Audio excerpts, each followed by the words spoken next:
열심은 어떤 일에 온 정성을 다하여 골똘하게 힘씀 또는 그런 마음입니다. 히브리어로 열심은 키나입니다. 키나는 네 가지의 뜻을 가지고 있습니다. 첫째, 사랑하는 대상에 대한 독점적 사랑으로 질투와 시기입니다. 둘째, 목표를 향한 불타는 마음으로 열정적 헌신입니다. 셋째, 옳지 않은 것에 대한 의로운 반응으로 거룩한 분노입니다. 넷째, 소중한 것을 지키려는 간절함이 담긴 보호하려는 마음입니다. 하나님께서 우리를 향하여 열심을 내신다니 감지덕지입니다. 사도 바울은 로마서 10장 2절에서 3절 말씀으로 유대인들을 향해 안타까운 말을 합니다. 내가 증언하노니 그들이 하나님께 열심히 있으나 올바른 지식을 따른 것이 아니니라. 하나님의 의를 모르고 자기 의를 세우려고 힘써 하나님의 의에 복종하지 아니하였느니라. 열심은 있는데 방향이 틀렸습니다. 자기 의를 세우려고 불순종하고 있습니다. 오늘 우리도 이런 위험 앞에 서 있지 않습니까? 이제 하나님의 열심에 부끄럽지 않기 위해 어떻게 해야 하겠습니까? 첫째, 나조차도 속이는 헛된 열심으로부터 벗어나야 합니다. 헛된 열심이란 무엇입니까? 사울이었던 바울은 누구보다 헛된 열심을 알고 있었습니다. 왜냐하면 그 자신이 바로 그런 사람이었기 때문입니다. 율법에 대한 열심, 조상의 유전에 대한 열심, 하나님 나라를 위한다는 열심. 그러나 그것은 모두 방향을 잃은 열심이었습니다.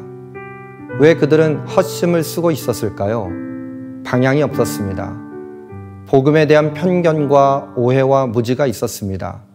그리고 온전히 자기의 곧 율법 행위에 매달려 있었습니다. 시인 안도현은 너에게 묻는다에서 이렇게 묻습니다. 연탄재 함부로 발로 차지 마라. 너는 누구에게 한 번이라도 뜨거운 사람이었느냐? 여러분, 우리는 연탄재를 함부로 발로 차며 헛심을 쓰는 인생을 살고 있지 않습니까? 나는 어디에 나의 에너지를 사용하고 있습니까? 어디에 열심을 내고 있습니까? 방향성을 잃어버린 헛된 열심이 더 무서운 것은 나조차도 속인다는 것입니다. 이 정도 했으면 괜찮아. 나는 잘했어라며 자기의 만족과 자기 의에 빠져버립니다. 그리고 자기 의를 세우려고 또 열심을 내고 또 열심을 냅니다. 헛된 열심의 악순환이 계속됩니다. 헛심을 쓴 결과는 무엇입니까? 바울은 고린도 후서 13장 3절에 경고합니다. 뱀이 그 간계로 하와를 미혹한 것 같이 너희 마음이 그리스도를 향하는 진실함과 깨끗함에서 떠나 부패할까 두려워하노라. 헛심을 쓴 결과는 간계입니다. 미혹입니다. 거짓입니다. 부정입니다. 부패입니다.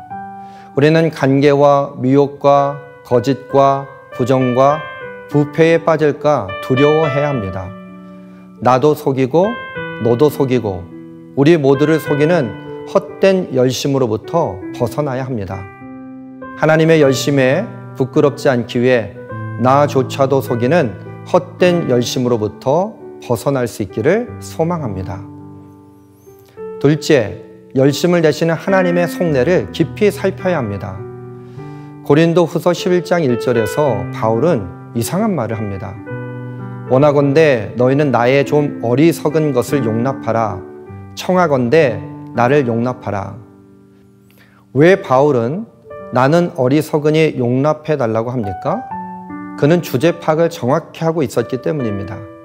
하나님의 열심과 인간의 열심이 얼마나 다른지, 하나님의 생각과 우리의 생각이 얼마나 다른지 알고 있었기 때문입니다. 하나님의 열심은 우리의 생각과 정말 다릅니다.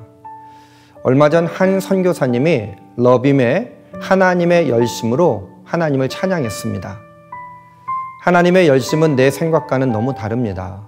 때로는 느리고 더디고 보이지 않고 이해되지 않습니다. 그래서 우리 눈에는 마치 열심히 일하지 않으시는 것처럼 느껴집니다. 그러나 하나님은 여전히 나를 이해하십니다. 하나님은 당신의 시간표로, 당신의 방식으로 나를 빚어가고 계십니다. 머리로 이해되지 않을 때 우리의 영혼으로 하나님의 마음을 깊이 살펴야 합니다. 하나님의 속내를 깊이 살피면 살필수록 하나님을 더 깊이 알아가고 하나님의 열심을 고백하게 됩니다. 하나님의 열심에 부끄럽지 않기 위해 열심을 내시는 하나님의 속내를 깊이 살필 수 있기를 축원합니다.